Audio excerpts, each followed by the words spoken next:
Bonjour, je m'appelle Jérémy Lachal et je suis le directeur général et cofondateur de l'ONG Bibliothèques sans frontières.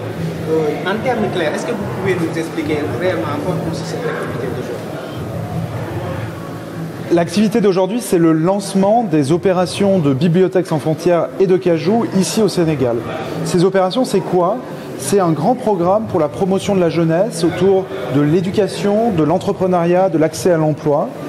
Et ce programme, en fait, il se constitue autour d'une technologie qui est assez nouvelle, qu'on appelle l'Internet offline, c'est-à-dire la manière dont on apporte du contenu à des gens qui ont peu ou pas accès à Internet. Aujourd'hui, dans le monde, il y a 50% de la population mondiale qui n'a pas accès à Internet. Et le vrai sujet, c'est comment ces gens peuvent avoir accès à du contenu éducatif pour se former, pour s'informer, pour trouver sa voie, son job, imaginer et, j'allais dire, créer aussi, participer au monde de demain. Et avec Bibliothèques sans frontières et avec son entreprise sociale Cajou, on a développé des technologies, des solutions qui permettent justement d'apporter du contenu là où Internet n'est pas. Ces solutions, c'est des petits serveurs qui permettent d'avoir accès localement à un hotspot avec du contenu dessus. Mais ce sont aussi des cartes micro SD dans lesquelles il y a jusqu'à 32 gigas de contenu. Ces cartes micro SD, elles ressemblent à ça. Donc vous voyez, ce sont des petites cartes comme ça qu'on met dans son téléphone et avec une app, l'app Cajou, on transforme le téléphone en bibliothèque de contenu ou de book. C'est-à-dire que dedans, vous allez trouver, celle-ci, elle s'appelle « Réussir son baccalauréat ». Dedans, vous allez trouver des centaines de contenus vidéo pour réviser ses leçons, des tutoriels pour réussir l'examen, passer l'examen, mais aussi un certain nombre d'informations sur quelle filière professionnelle choisir en fonction de ce qu'on aimerait faire, quelle filière universitaire également choisir après le bac. Vous voyez, donc tout ça, ça tient dans cette carte et vous n'avez pas besoin ni de data ni d'internet pour y avoir accès. Et quelles sont les conditions pour que les élèves et les étudiants sénégalais des coins les plus reculés puissent en bénéficier? Alors là, on est dans un programme qu'on appelle pilote, c'est-à-dire qu'on est au tout démarrage, effectivement, d'une opération qui a vocation à s'élargir et à gagner en ambition. Aujourd'hui, il y a 1000 cartes qui ont été créées grâce à la Fondation Société Générale.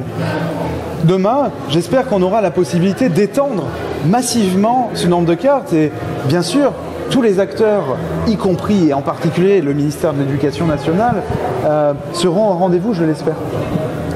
Aujourd'hui, c'était le lancement. Quelle sera la prochaine étape? Aujourd'hui, c'est le lancement.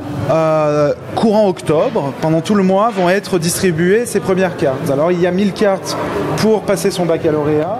Il y a 6500 cartes qui ont été créées avec l'Université virtuelle du Sénégal pour tous les étudiants de première année qui vont pouvoir accéder à des MOOC de l'université, mais aussi à tout un tas de ressources pour démarrer à l'université.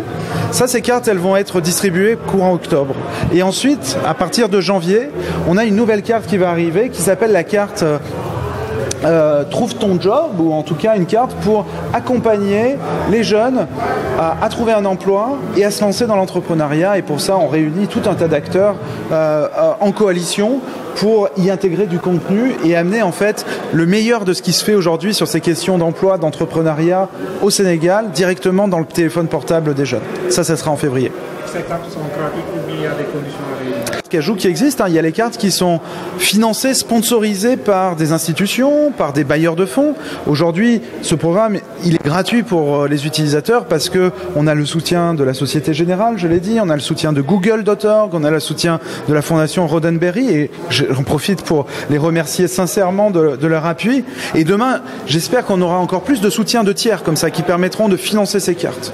Mais on a aussi des cartes qui pourront être distribuées directement au grand public via des canaux de distribution. Pourquoi pas des petites boutiques, pourquoi pas même des kiosques multiservices qui pourront distribuer aussi des cartes que les gens pourront venir acheter. L'idée, c'est de faire un prix qui soit le plus faible possible pour que les gens puissent la payer. Merci à vous.